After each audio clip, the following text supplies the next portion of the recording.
Alors salut à toi, j'espère que tu vas bien. Sur cette chaîne, on parle d'immobilier, mais principalement d'opérations d'achat-revente.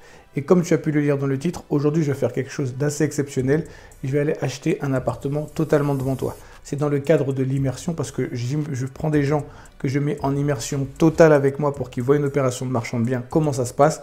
Tu viens avec moi chez le notaire pour la signature. Tu participes aux travaux avec moi et tu reviens avec moi chez le notaire pour la vente. Donc là, aujourd'hui, on va acheter un appartement à Boulogne-Billancourt. On a 2-3 petites choses à faire avant, donc tu vas m'accompagner. Et à 15 h, on signe l'opération.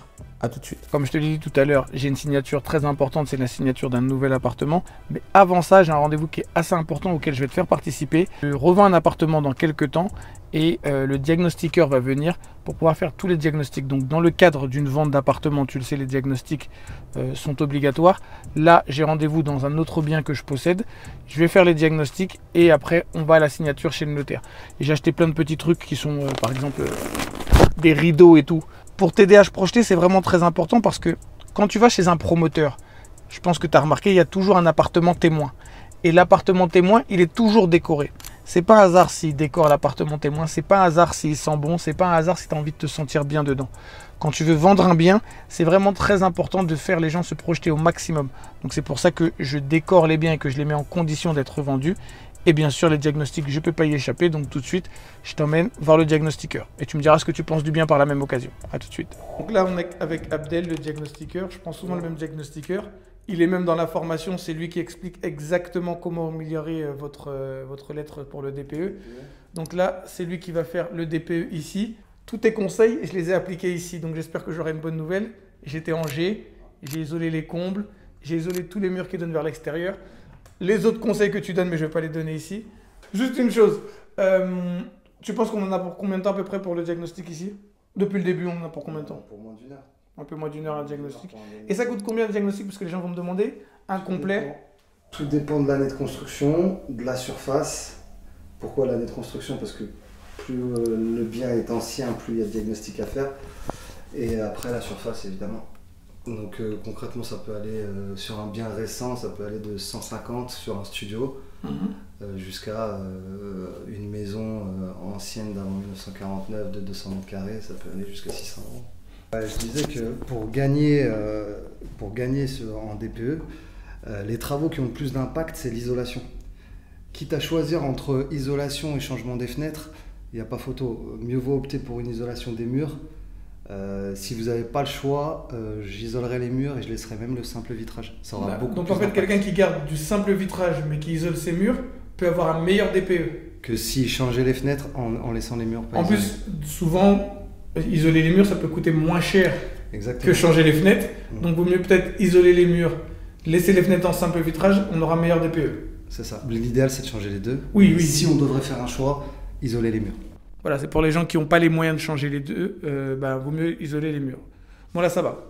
Les fenêtres étaient en double vitrage et puis les murs on a isolé les murs, donc on est pas mal. Donc voilà, vous avez vu le rendez-vous avec le diagnostiqueur, ça s'est vraiment bien passé. J'avais un appartement que j'avais acheté en G.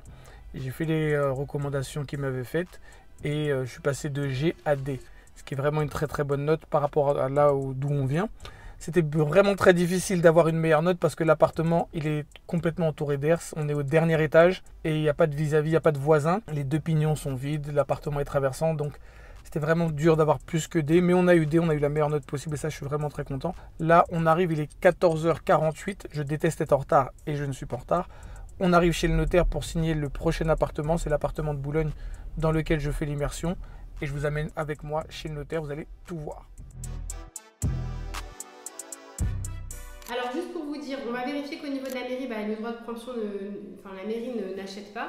En tout cas, si la mairie achète, tu sors de la table et tu récupères ton argent. Bah oui, forcément. C'est juste l'explication.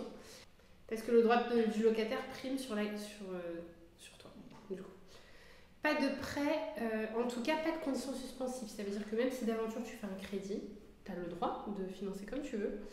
C'est juste que tu ne peux pas arriver à la banque, arriver voir le vendeur et lui dire, vous voyez, j'ai un refus de prêt, je ne peux pas acheter. Parce qu'il n'y a pas de conditions suspensives. Tu peux faire un prêt, mais tu n'en fais pas une condition. D'accord. Donc là, on va signer la promesse. Donc, maître, aujourd'hui, on signe une promesse. Exactement. Est-ce que tu es prêt? Je suis prêt, donc là, vous allez tout voir. Et on signe un bien, pas l'adresse, on signe à Boulogne-Billancourt, mais au moins le prix. Que les gens sachent. Parce que je t'ai pas dit, mais je suis dans une opération 60 000 €. Bon, vas-y, tu me disais, ouais, sur les réseaux, comme ça va être bien transparent avec les gens. Moi, je suis totalement transparente. Ça date pas d'hier. Non, mais parce que les gens disent, oh, j'ai fait une plus-value de 20 000. Et dans les chiffres, il faut tout compter, parce que sinon, c'est hyper light de dire j'ai fait une plus-value. Eh ben, regarde, on va faire 300. Une plus-value, c'est pas juste le prix d'achat, le prix de revente. Il y a quand même beaucoup les travaux. Il y a les travaux. Et il y a les frais de notaire. Il y a les frais de notaire, il y a beaucoup de frais à côté. Eh ben, prendre en compte. Là, si tu dis 60, c'est vraiment. 60, là. Tu montres un exemple chiffré de. Eh ben, oui, moi, je te mets la pression. La notaire me met au défi. Donc, exactement. On va signer à 305 000 parce que je lui demande de dire le prix, mais je crois qu'elle l'a oublié, c'est pour ça qu'elle l'a oublié. Là, on a signé à 305 000, on re-signe. Non, on n'a pas signé à 305 000, on a signé à 297 000. Oui, avec les frais d'agence, je me retrouve à 305 000. Oui, mais tu paieras les frais sur 297. Oui, mais. C'est pas la même chose. Oui, mais c'est moi qui paye et quand je paye, il y a 305 qui sortent de mon compte. Exactement ça. Voilà, comme il y a 305 qui sortent de mon compte, je considère que je paye 305. Deuxième chose, on re-signe normalement le 24 février, c'est ça ? 28 février au maximum. 28 février au maximum pour l'acte authentique. Pour l'autre bien, celui de rue Jules Guesde, j'ai toujours pas eu les devis. Et j'ai l'agent immobilier qui m'a dit de relancer votre notaire. Donc, comme il me l'a dit hier, je te relance aujourd'hui. J'ai pas eu les devis pour Jules Guesde. Les devis de quoi ? Les devis des travaux qu'il voulait faire dans la copro. Mais je ne sais pas non plus, ils m'ont pas répondu par rapport à ça. Ah faut que tu demandes au notaire vendeur que j'ai les devis. Non, je vais écrire ça directement. Je pensais que tu les avais eus. Non, j'ai pas eu les devis. J'ai eu la généalogiste, mais j'ai pas eu les devis. Donc, je suis pas sûre qu'il y ait des devis qui vont être faits tout de suite. Ils m'ont dit que oui, mais moi j'ai besoin des devis pour signer. Bonjour. Bonjour. Enchanté. J'aurais tout un système pour me voir avec cette caméra. Je crois qu'ils me vendent 360 vers sa salle. Puis nous, on va aller voir là.